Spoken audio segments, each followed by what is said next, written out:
no alto do 12º andar do ano, vive uma louca chamada Esperança. E ela pensa que quando todas as sirenas, todas as buzinas, todos os reco-recos tocarem, atira-se. E, ó delicioso voo, ela será encontrada miraculosamente incólume na calçada, outra vez criança. E em torno dela indagará o povo: como é teu nome, meninazinha de olhos verdes? E ela lhes dirá: é preciso dizer-lhes tudo de novo. Ela lhes dirá bem devagarinho, para que não esqueçam: o meu nome é Esperança. Bueno, gente, o Cantos do Sul da Terra se atira loucamente no novo ano, chamando todo mundo para vir conosco. Para esse último programa de 2023, a gente traz duas lembranças muito legais de papos e músicas deste nosso pedaço de mundo, mas com um alcance artístico que vai muito além do seu lugar e do seu tempo. Para começar, o encontro incrível que nós tivemos com o músico, cantor e compositor Nelson Coelho de Castro. Falta pouco tempo, eu sei, mas quando a gente é pequeno, o tempo custa pra passar. Também a gente pode crescer. Não é preciso que me diga se tem alguém atrás da porta esperando pra atacar e cumprir a armadilha e receber o beijo frio da lâmina no coração. E como hábito de ser, enxugo a lâmina. Não repara no cuspe que sai, no vento venta a minha vontade. Vamos botar no branco este preto cambada de feta na mão, que sei da lima grossa, sei da lenha, minha paixão.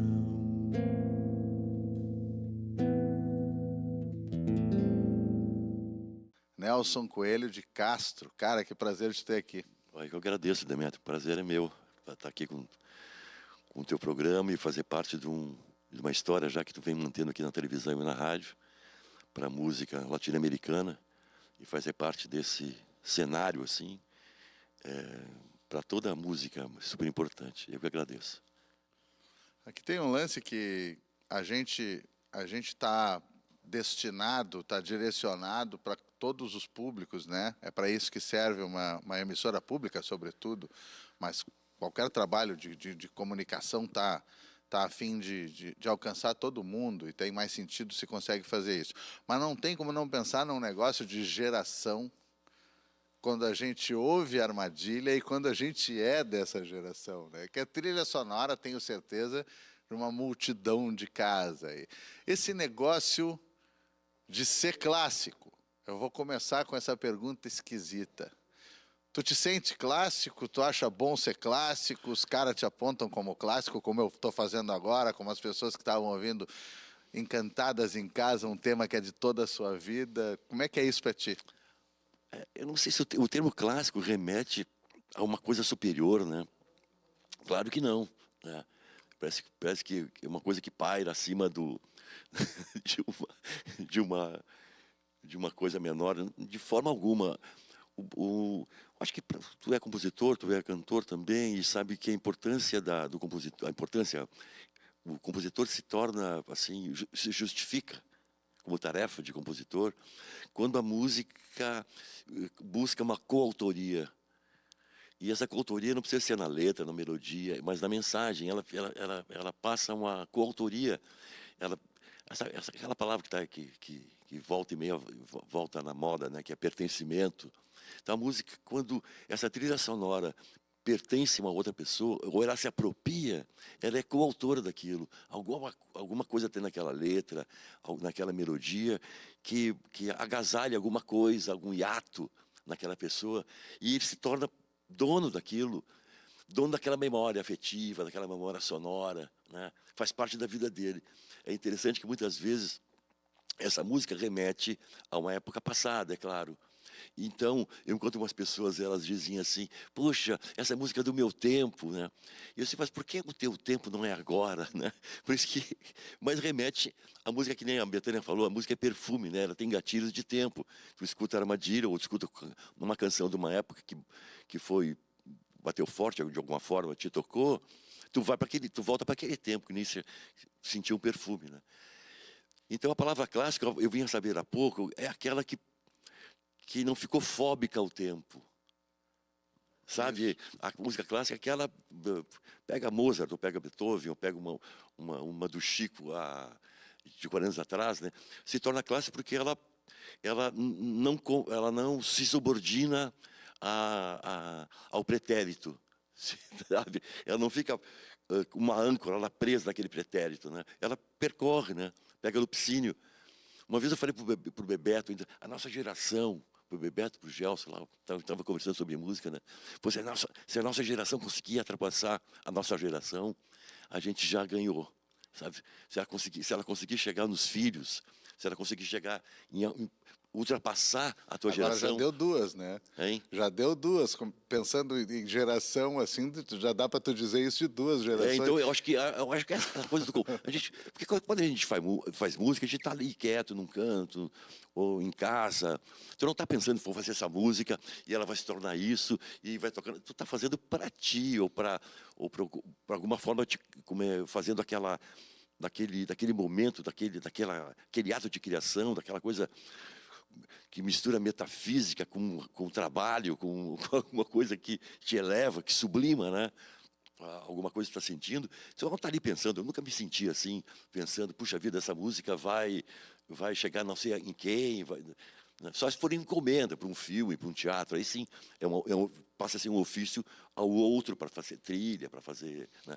Mas e quando é uma canção assim que abrolha, que emerge, né? Tu não está pensando em nada, assim, quando fiz Armadilha, foi um verso que a Dedé Ribeiro, que fazia a produção na época para mim, me deixou lá em casa uns versos e eu musiquei assim na hora, a música emergiu espontânea, assim, ela que quis nascer, sabe? Tem canções que são assim, né? Tu sabe, Elas que querem vir, não, ela veio. eu tô a fim de ficar viva. Pois é, tu sabe que totalmente respeitada e acatada a tua ideia, né? Teu rechaço a essa ideia do clássico que tem uma caretice de vários aspectos que às vezes ela pode vir junto. Mas vou te cutucar com uma coisa. Talvez a maior parte dos clássicos também não tivesse pensando no que ia acontecer e no quanto Exato. ia acontecer Eu, dali imag- para eu frente, imagino né? que sim, é. Cara, uma coisa, vou fazer uma coisa, um comentário totalmente pessoal, assim, quase íntimo, assim. Eu não te encontro tanto quanto eu gostaria, mas nas últimas vezes, há muitos anos, eu tenho te percebido como um cara comovido, né? Se isso é muito claro na tua trajetória, na tua música, é outra coisa, mas eu tenho te percebido especialmente comovido. É claro que também a gente teve o azar de andar se encontrando numas brabas que tinham relação com perdas de pessoas, Sim. mas de qualquer maneira tenho tido essa impressão de ti e fiquei pensando naquele homem-alma que eu nem sei quando tu escreveste. E eu quero saber quem é, qual é, que alma é essa, quem é esse cara, o que tem a ver com essa comoção, se eu estou certo em senti-la, enfim. O homem é engraçado, engraçado não, quando a gente investiga por que nasceu tal música, né? Quando, por que nasceu essa música, né? O Homem Alma. Foi bem uma época que eu estava precisando fazer essa música, sabe? Eu estava num momento, numa quadra de tempo que estava difícil sair do lugar, que estava difícil. Isso, a música é de 90, puxa vida, é de 94, 95. Eu gravei em 96.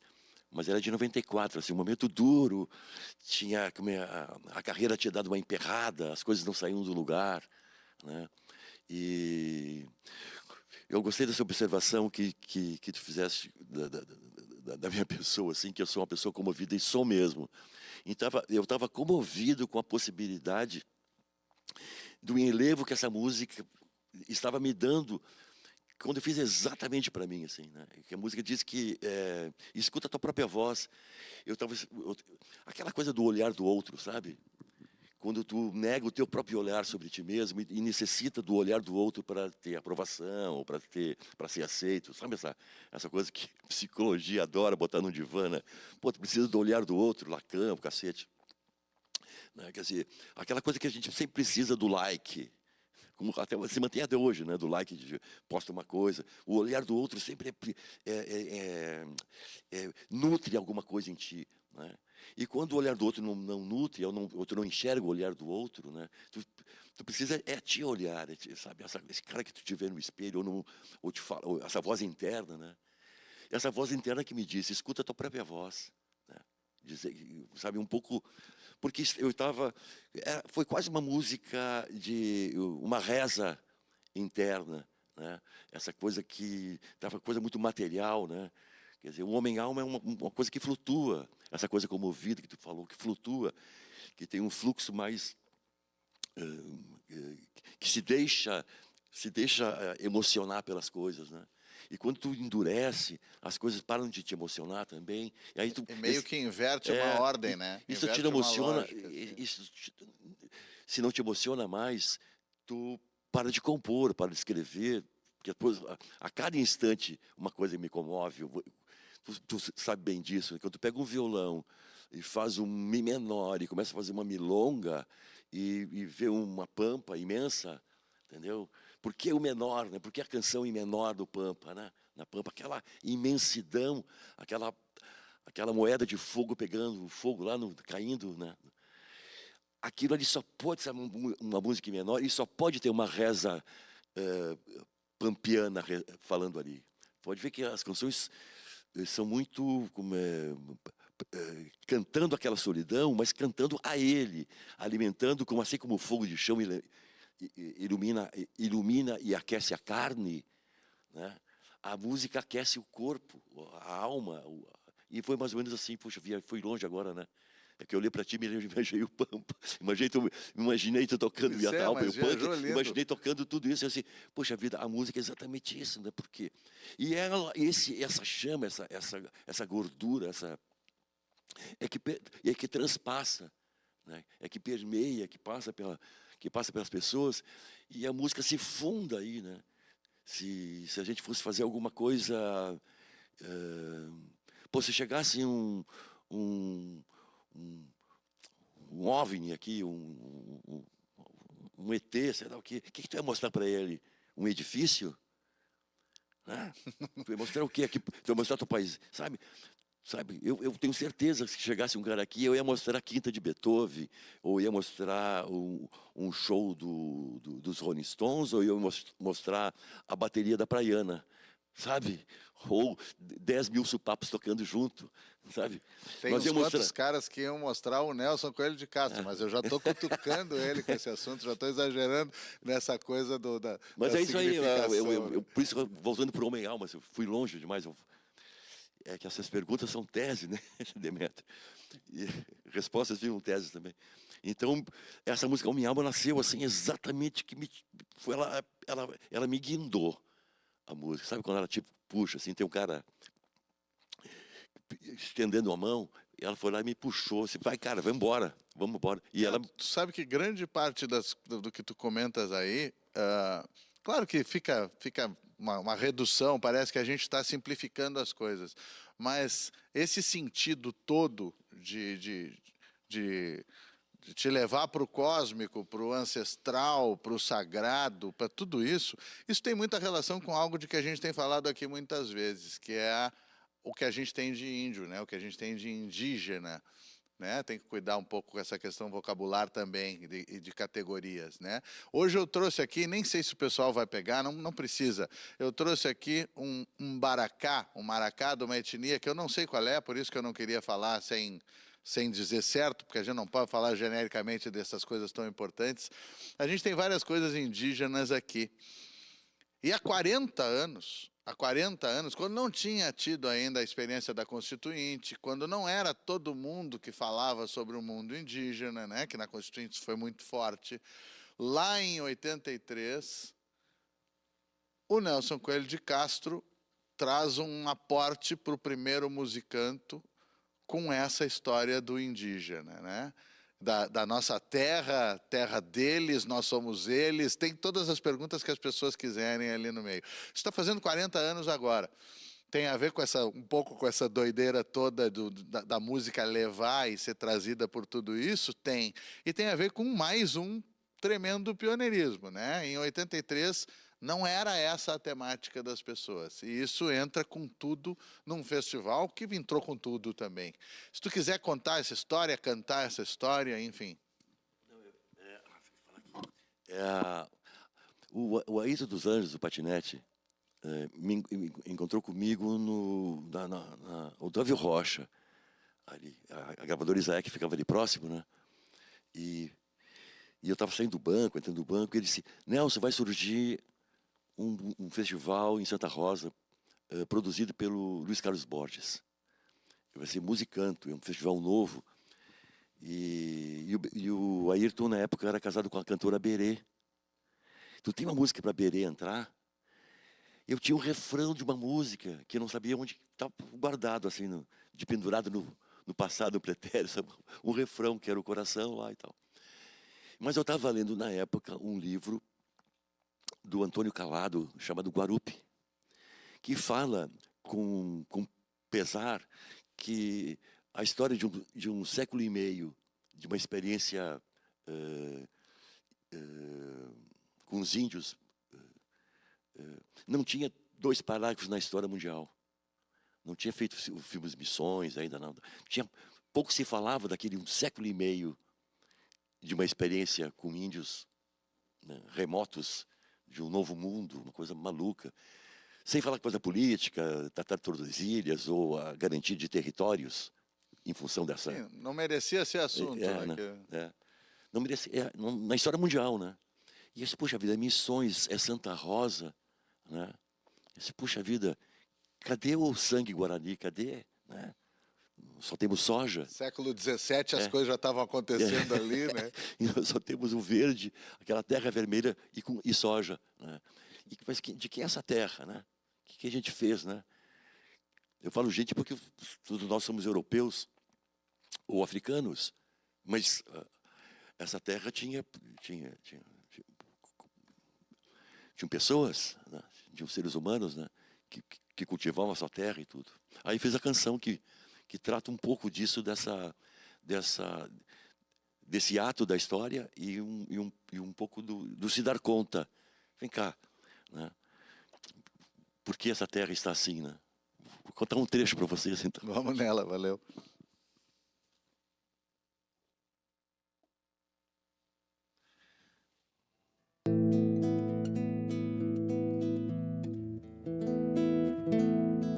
E o coração lá, e o coração lá,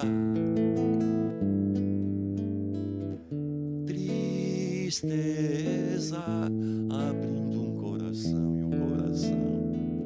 o coração lá,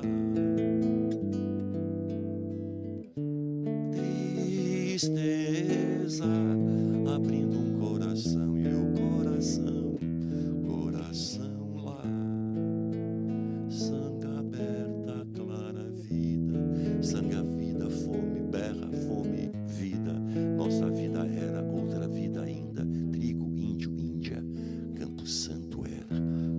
Tu gostavas tanto de plantar na terra nossa, no sangue da terra nada Guarani.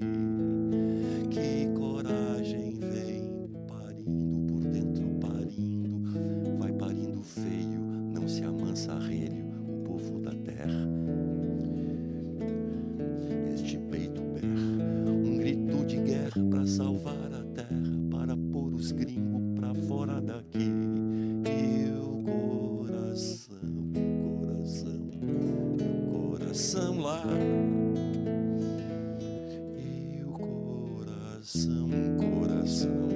O coração lá, tristeza abrindo um coração, e o coração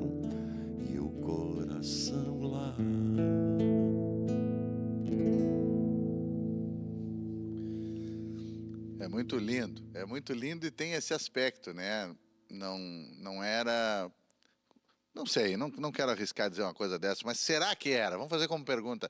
Será que era o que as pessoas que estavam bolando os festivais do Rio Grande do Sul naquela época esperavam que subisse no palco e que concorresse uma temática como essa, abordada dessa forma? Assim, bom, assim tu tocaste em um monte de assuntos. Eu, como falei lá no início, de uma geração minha que ouviu certas coisas que são da fibra da gente hoje e sempre serão, né? É claro que a gente pensa no Zé, aquele tempo do Julinho, por exemplo. E aí eu tô lendo, tô dando um pulo aqui. Eu tô lendo a linda entrevista que tu fizeste na Parêntese, uma tremenda entrevista, e num determinado momento tu conta de uma esquina de Curitiba que imediatamente me fez pensar, não sei se tem a ver, mas me fez pensar no Zé, aquele tempo do Julinho. Mas isso é início, é Nelson com 14 anos, né? Como é que é essa história? Tem a ver essa ponte? Tem a ver um pouco, assim. Eu morei em Porto Alegre, eu sou de 54, eu morei em Porto Alegre até 67. Aí meu pai foi transferido para Curitiba e passamos 3 anos em Curitiba e voltamos em 71. Nesses 3 anos que a gente passou lá, foi quando eu ganhei o violão. Aí eu já tinha feito 16 para 17. E nós jogávamos futebol, por incrível que pareça, porque a gente conhecia pouca gente. Imagina, a gente era estrangeiro, né? E a gente adorava futebol, eu e meu irmão. E a gente foi jogar futebol no Circo Militar. Era um clube que alguém era sócio lá. E nós treinávamos futebol lá. Os fundos da cancha de futebol, que era uma cancha de asfalto até, nos fundos ficava o Colégio Estadual de Curitiba e a Casa do Estudante do Paraná lá. E numa tarde de 68, o ano é fatídico, de 1968, a gente estava treinando e começa a escutar umas bombas e tiros. E eram os estudantes jogando molotov nos camburões, e os caras dando tiro nos estudantes e pegando fogo. E o treinador, a gente, vão para casa em silêncio, vão para casa, acabou. E aquela cena ficou impactada, assim, né? Os estudantes sendo atingidos. Uma coisa da qual tu não tinha informação, Não, né? Imagina com 14 anos. 14 para 15 anos. Quando eu volto em Porto Alegre, em 70, ali para 74, quase 5 anos depois, 6 anos depois, comecei a fazer uma marcha rancho, ver a melodia primeiro, e o meu cunhado, Luiz Antônio, que fez as capas do meu disco e tudo, tinha estudado o Julinho e estava contando sobre o Julinho e o que acontecia politicamente na época e tal. E aquilo me deu uma inveja. Puxa, o Julinho tinha uma força muito parecida com o Colégio Estadual de Curitiba, que também tinha a relação do colégio público e a relação da política, né? Que se dava também na universidade. E eu comecei a imaginar os amigos que ele estava citando, e eu não podia falar aquele tempo do Rosário, aquele tempo do São João, só podia falar aquele tempo do Julinho, que era o tempo para mim, o impacto, a cena, o filme, o que me marcou era aquela cena dos caras brigando lá. E depois eu conheci um amigo meu também em Curitiba que estava exilado. Mas para um piá isso era difícil. Como é que entende isso? Um cara exilado, um cara que tinha sido torturado, um que tinha sumido, um que tinha morrido. Então, lá em 70 e poucos, aquilo já estava mais drenando, assim. E aí eu fiz a canção em função, aí tu tem razão, em função de Curitiba. E a esquina essa, é onde eu vim vadiar. É o teu clube da esquina, né? E a esquina valia bonita, vadiava o meu coração. A gente ficava na esquina, a vida infinita se cuspia no chão. E porque ali eu aprendi a tocar violão. Eu fui morar numa casa, Demétrio, que a esquina... Ali tu pegava aquela bicicleta para dar aquela... a esquina da casa, da nossa casa. Sabe quando tu chega numa casa e a esquina não te pertence? É da tua casa. Mas ele já era da zona, era lugar, era ponto de encontro daquele bairro, entendeu?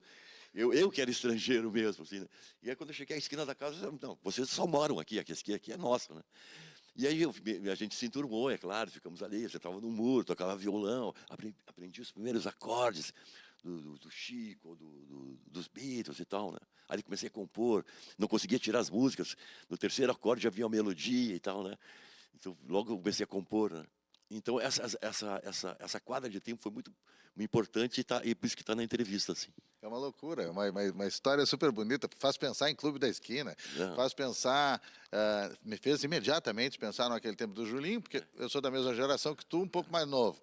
Então, a gente pegando um pouco aquele agito do finalzinho, dos estertores da ditadura, iniciozinho dos anos 80, aquela música era fortíssima, era fundamental, até porque o Julinho também era, né? Também ainda era um lugar de muita briga, de muita resistência. Julinho, Parobé, eram algumas dos lugares onde é, o bicho pegava mesmo, né? exatamente, era um rito de passagem, né? Quem passava pelo Julinho, quem passava pela universidade, era aquele hiato, aquele período de consciência do que está passando, né? Do que está acontecendo no país, né? Então, Tu falaste na Marcha Rancho, tu falaste no ritmo, né? No formato, tu falaste no Vim Vadiar. E a gente te associa de forma muito imediata, claro, a Porto Alegre, a alguns lugares de Porto Alegre, ao Cristal, a algum lugar da Zona Norte em que tu viveu, não sei o quê. E eu tenho uma pergunta muito específica para ti. De onde é que é o teu samba? e de casa. Não é do bairro, é da Não, casa. da casa. Porque me criei com a minha mãe, meu pai cantando Lupicínio, meu tio cantando Lupicínio e sambas do Lupicínio, a minha mãe cantando as marchinhas de carnaval, né? E então era para mim assim, o samba era, Porque tu é bom de samba, né, né? mais ou menos, eu peço permissão. E tem uma coisa que eu cito quando falo sobre isso, eu nunca fui fóbico a nenhum gênero e tem essa culpa da casa de ser assim, se cantava de tudo. E também quando eu participei dos Canarinhos do Colégio São João, que era um grupo coral de meninos, cantores, e o repertório era muito eclético, desde música sacra, que se cantava na igreja, na igreja de São João, lá, música de casamento, música de Páscoa e de Missa do Galo, a gente cantava muito. E os canarinhos cantavam música do Roberto Carlos. Isso eu estou falando para ti de 63, 64, 65, até 60. Criança mesmo. Então Tu se entrou canta, criança. então se cantava de tudo. Então eu nunca fui fóbico. Eu achava que a gente cantava Máscara Negra. Então Marcha Rancho está ali. Eu aprendi Marcha Rancho. Ou em casa que se cantava música de carnaval, ali também se cantava. E cantava as músicas era um garoto como eu, amava os Beatles, Rolling Stones, ou música folclórica, né, brasileira. Nelson Coelho de Castro, que beleza te ter aqui. O que tu quiseres dizer para as pessoas. Só quero agradecer a conversa que a gente teve, foi super bonita e fluiu tão bem que a gente não se deu conta do tempo. E espero que as pessoas tenham gostado também. E vamos nessa, porque a gente tem muita coisa para fazer ainda. É isso aí. Não há ordem de desencilhar, dizem os castelhanos. Ainda tem serviço para fazer e muito e sempre. Comovidos com a presença desse grande cara aqui. Foi tão bom te ver, rever-te como antes de rever-te nos víamos. Agora no solitário, agora ver-te tudo, com o sabor e tudo do primeiro louco ver-te. Foi tão bom te ver, rever-te como antes de rever-te nos víamos. Agora no solitário, agora ver-te tudo, com o sabor e tudo do primeiro louco ver-te. No mais, o coração ainda está apaixonado como apaixonado, ainda está o ver-te. E ver-te novamente, ver-te o ver-te igual, e necessariamente é preciso sempre ver-te. Foi tão bom te ver, rever-te, ver-te como antes de rever-te.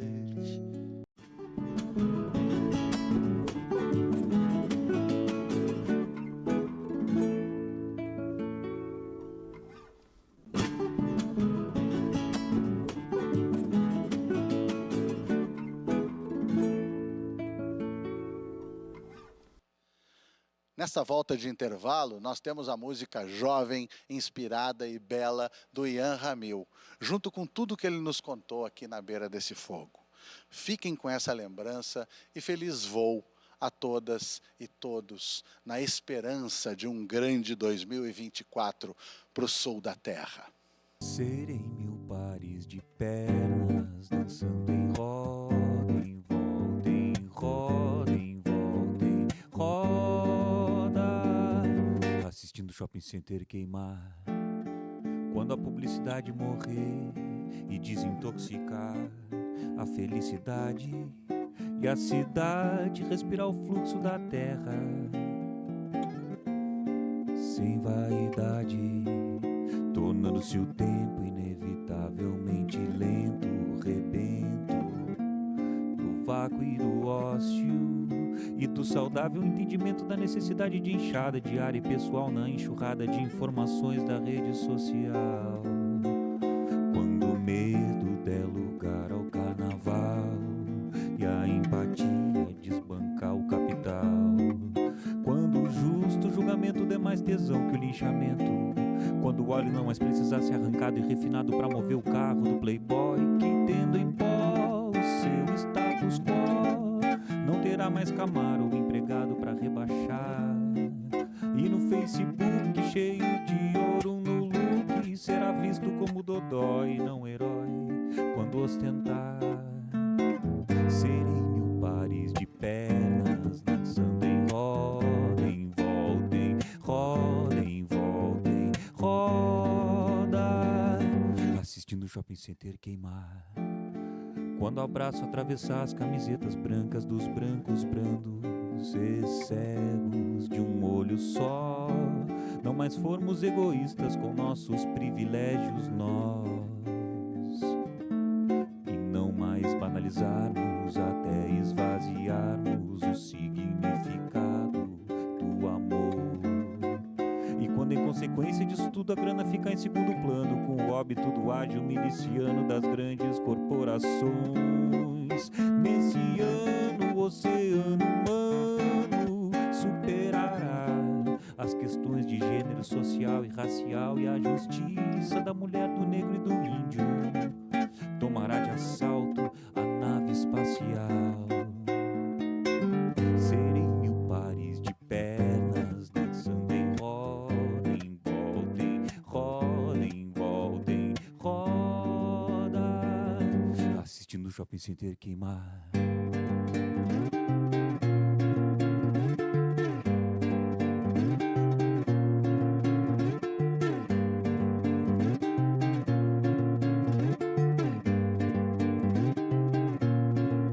Eu digo, toda a pressão represada entre os ombros do meu cotidiano voará e cairá sobre o palácio dos vampiros do comando. Eu digo, toda a pressão represada entre os ombros do meu cotidiano voará e cairá sobre o palácio dos vampiros do comando. Serei 1000 pares de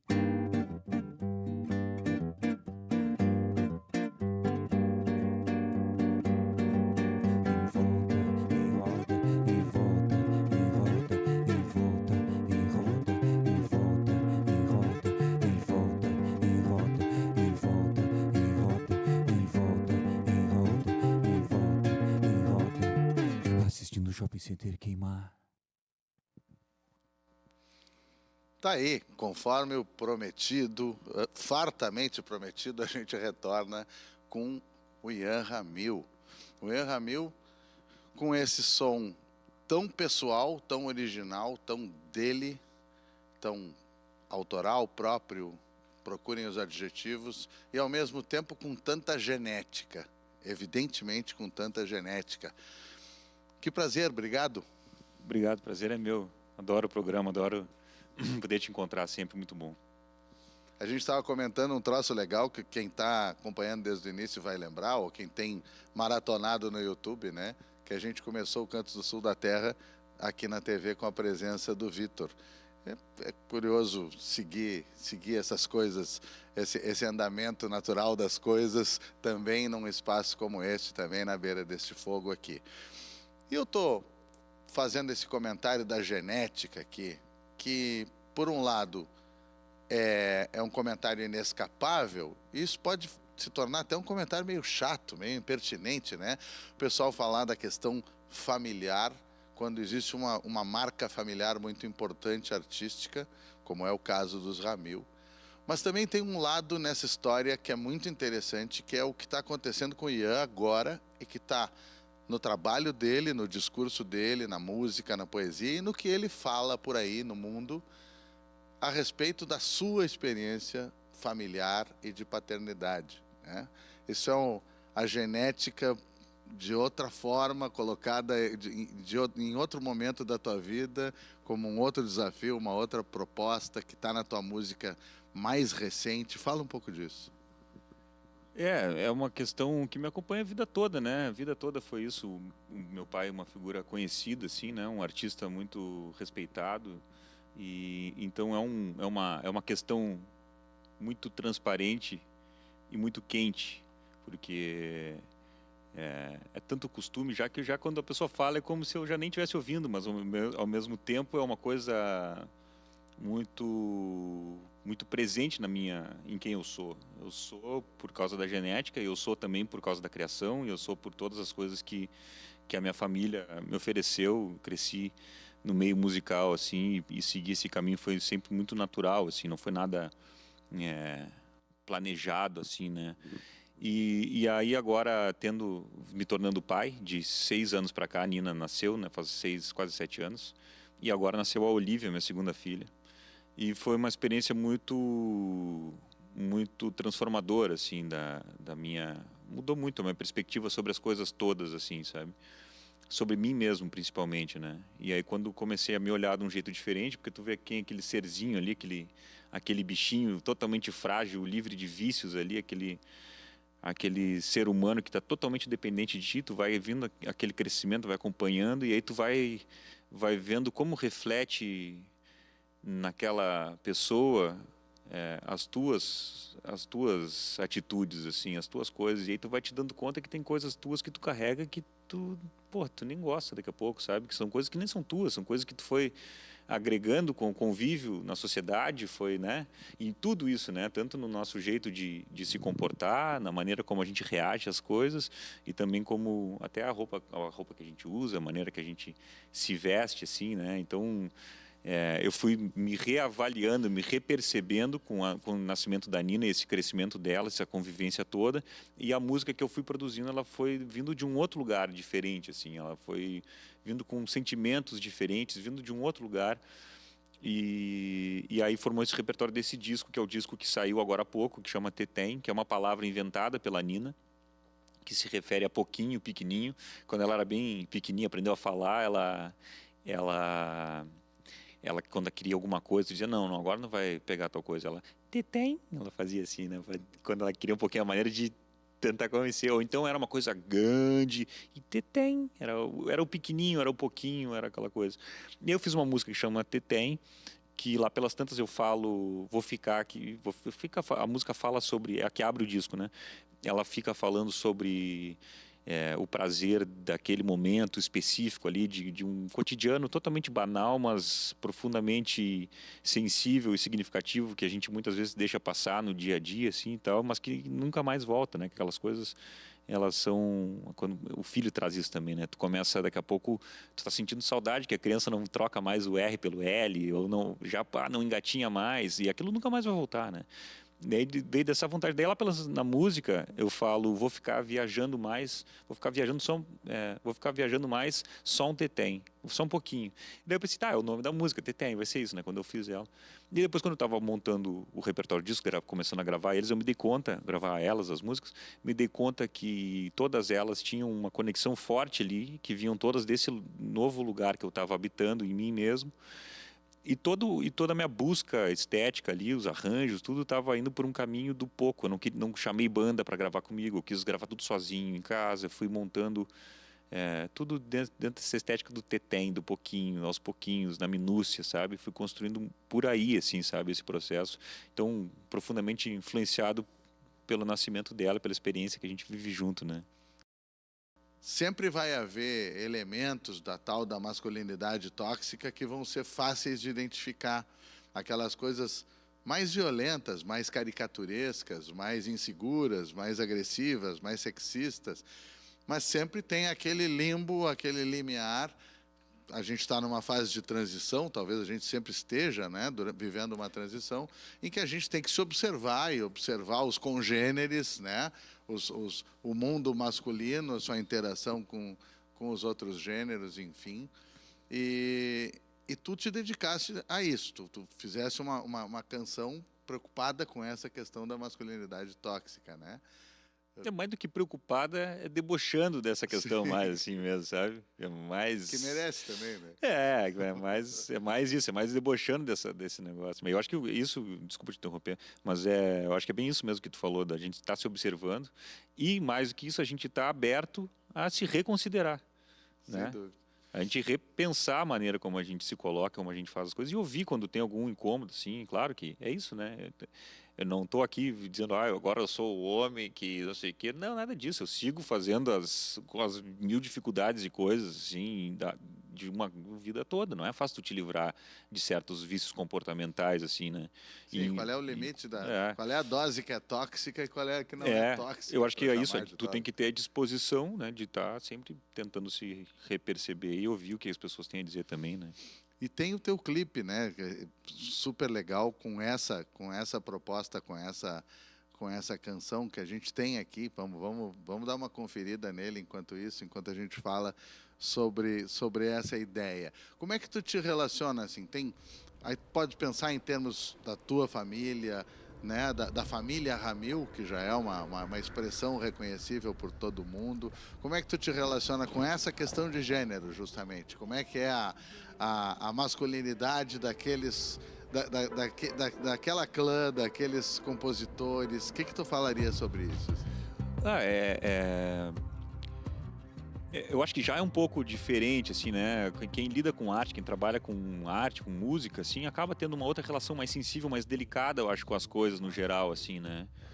Mas é isso também, então, são coisas geracionais, muitas vezes, assim, né? Que eu vejo o meu pai mesmo mudando certos comportamentos, eu fico pensando na casa da minha avó, a mãe da minha mãe, por exemplo. Eu penso, por exemplo, desculpa te interromper, mas a gente está vendo as imagens aí do clipe. Eu penso nos teus tios e na inserção fácil ou difícil, no tipo de problema que eles possam ter tido. Não estou lembrando de nada em específico, com os movimentos gauchescos, com aquela expectativa sobre uma coisa mais padrão, sobre vários aspectos, inclusive o de gênero, né? Essa é uma coisa que já ouvi história que eles usavam bombacha com tênis e era uma coisa meio problemática na época, tinha crítica, porque tem uma coisa do tradicionalismo e tal.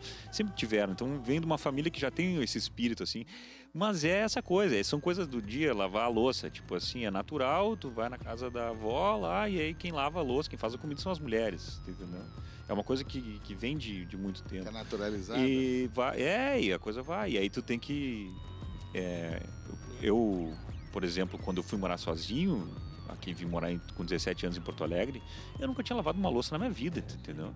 É uma coisa que tu simplesmente não tem, daí tu tem que aprender a ter esse hábito, né? E até hoje eu tenho dificuldade com certas coisas. Mas por exemplo, eu sou quem faz a comida em casa, assim, eu faço o almoço, a janta, é comigo, entendeu? Vamos escutar um pouquinho, vamos ver um pouquinho do clipe pensando nesse serviço doméstico aí.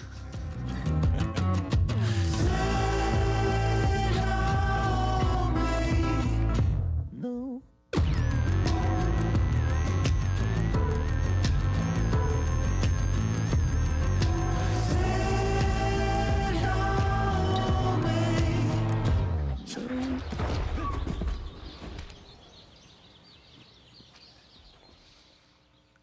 Uma tremenda de uma produção, né? Um clipe que foi uma produção sofisticada, uma produção forte, grande. Fala um pouquinho dela. Isso aí foi uma loucura, assim, né? Porque eu sou um artista independente que vive a realidade do artista independente, financio a minha própria produção artística e torço para que eu consiga depois pagar o que eu gastei fazendo show e vendendo camiseta e coisa, porque o CD acabou também, além de tudo, né? E aí esse clipe ele só aconteceu porque um pessoal do cinema, um amigo meu, o Davi Preto, que dirigiu, e a Sofia Ferreira, produtora, aí entrou o Martino Pitinini e o Edu Rosa, fazendo a arte e a fotografia. Esse pessoal se envolveu para fazer acontecer, e aí chamaram um monte de gente, conseguiram um monte de apoio e tal, então a gente conseguiu realizar um clipe com uma cara de cinema, mas com um valor independente, entendeu? Assim, foi uma coisa é muito muito bonita, assim. Eu estava lá na filmagem, nas diárias, assim, deslumbrado vendo aquele pessoal trabalhar, um monte de gente, conseguiram um monte de equipamento de cinema e tudo mais. Tudo na base do apoio de gente que gostou da música, que gostou do roteiro, que eu escrevi junto com o Jones Camargo, que é um dramaturgo daqui de Porto Alegre, muito, muito bom. Amigo meu de muitos anos também e tal. E é isso, mas o clipe tem essa coisa, a música tem essa coisa também, não é uma coisa didática, né? Não é uma coisa tipo, ai, como ser homem, ai, não, é errado fazer isso, errado fazer aquilo. Não, eu não me proponho a ficar dando respostas sobre as coisas, assim. Até porque é fácil escorregar e fazer uma coisa Óbvio, meio boba. eu não ou quero meio... ficar dizendo, ah, é assim, é assado, tem que lavar louça, tem que não tem, que não sei o quê, tem que a ação, o jeito. Não, é só isso. Existem, eu acho que é se perceber e aceitar o incômodo e aceitar que tá errado às vezes, e que tem coisas que tu pode tentar mexer no teu comportamento, assim.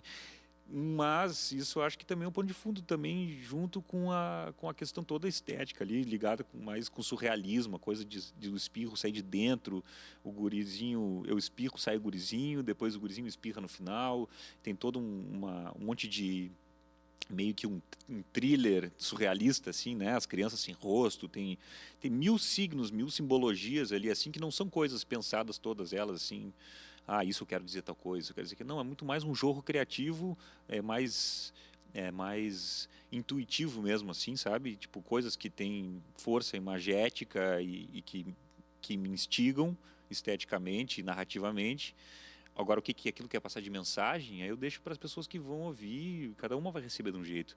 Porque tu não controla a mensagem, né? Tu diz um troço e a pessoa entende outra coisa. É dela, Então, né? é dela.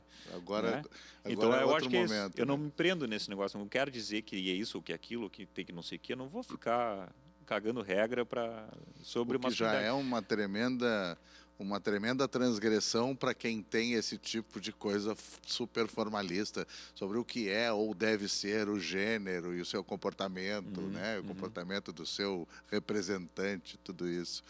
E aí, o que tu faria para nós agora, com esse violão aí? Vou Cantaria criar um para nós? contraponto, então vou fazer a música que eu fiz para Nina, que foi a música que, quando eu fiz ela, eu me dei conta que tinha uma ligação entre todas essas músicas que eu vinha fazendo, assim, a partir do nascimento dela, né? Se chama O Bichinho.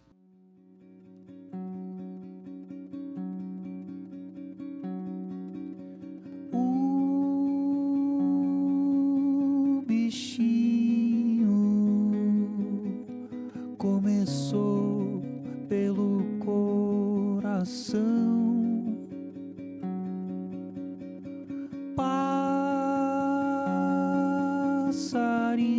Passarinho pulsando em ultrassom me faz lembrar o quão bonita é. A vida surge e cresce.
lindo. A gente tem imagens desse clipe também, que a gente pode ir conferindo enquanto conversa aqui.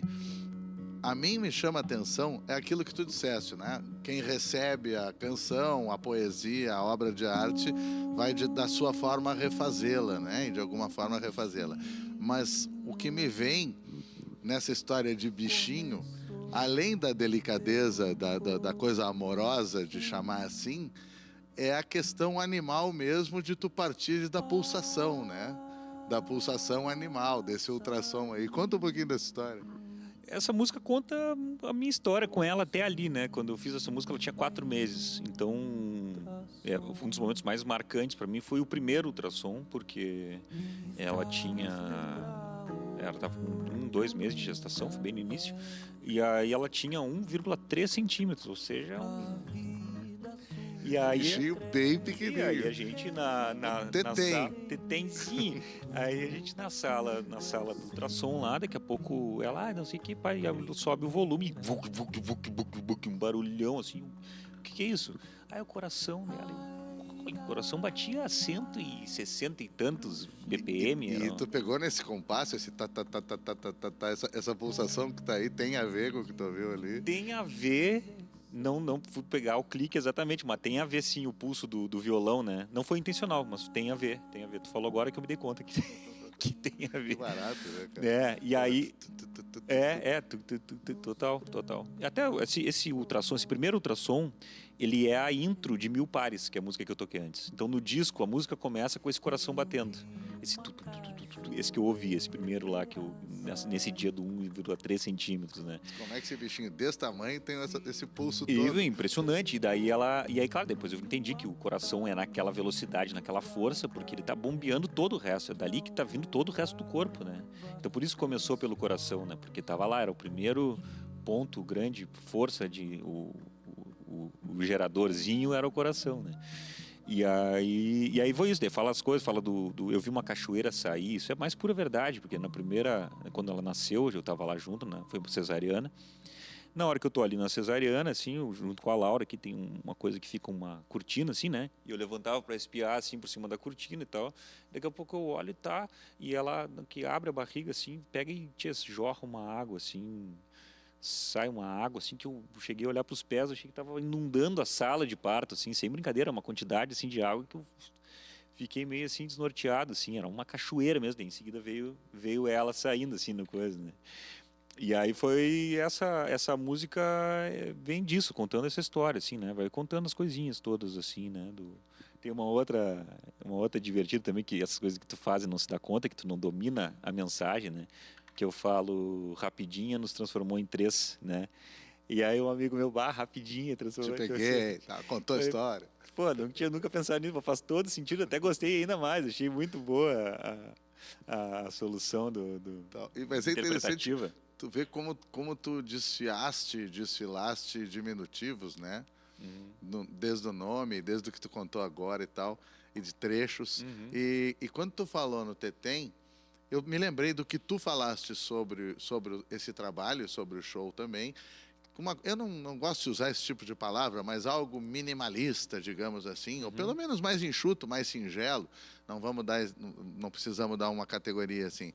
Porque, ao mesmo tempo, e essa palavra tu usaste, tu estava sendo, nesse momento, mais delicado. No sentido de que tu tirou um pouco uma mão pesada de roqueiro, uma outra pegada que tu tiveste em trabalhos anteriores, né? Então tem toda uma onda de delicadeza. Eu queria que tu falasse disso, e se tu quiseres, e como tu quiseres, falar também do show, enfim, do que está rolando, do que tu quiseres convidar também as pessoas, porque a gente já vai caminhando por fim do nosso papo. Essa coisa, né? Quando a gente vira pai, assim, a gente começa a valorizar muito o silêncio, né? O silêncio vira um aliado importante, assim, e vira um objeto de desejo também, muitas vezes, né? E aí eu já vinha há muito tempo tocando com banda, assim, eu já vinha cansado da coisa de bateria, guitarra, baixo, aquele ensaio, aquela barulheira, as baterias não param nunca de tocar, aquele negócio assim, né?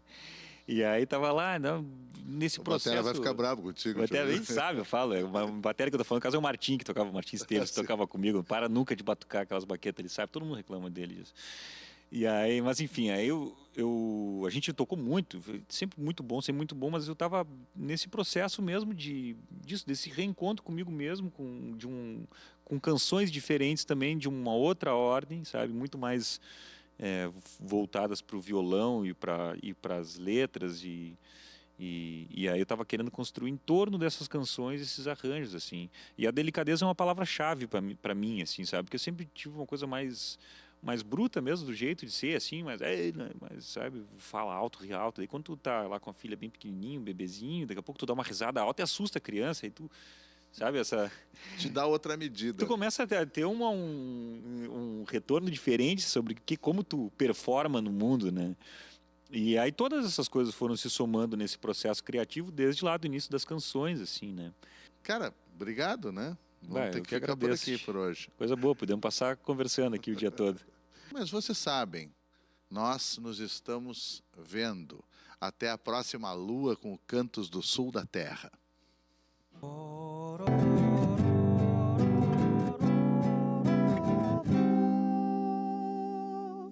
O mundo é meu país e toda história é minha história. Todo lado é de cá. Girar, girar, não tenho a menor pressa de encontrar. A incerteza é uma glória. Tem gente, barco sem pra onde ir, gente, maquininha de sofrer.